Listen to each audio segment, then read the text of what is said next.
আজকে গাছের বেগুন দিয়ে আলু দিয়ে পোয়া মাছ দিয়ে রান্না করব। সেই জন্য প্রথমে বেগুনটাকে আর আলুটাকে একটু শুধু লবণ দিয়ে তেলের উপর ভেজে নিচ্ছি। কিছুক্ষণ ভাজা হয়ে গেল, তারপর ওগুলো তুলে রেখে আলাদা করে একটু মশলা কষিয়ে নিচ্ছি। প্রথমে পেঁয়াজ দিলাম।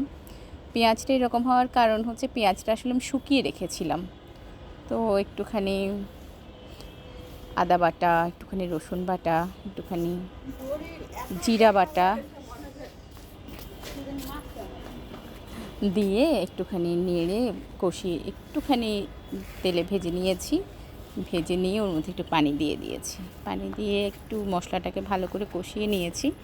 যখন মশলাটা কষানো হয়ে গেল, তখন তার মধ্যে একটু হলুদ গুঁড়ো, একটু মরিচের গুঁড়ো আর কাঁচা মরিচ দিয়ে কিছুক্ষণ আরও কষিয়ে নিয়েছি।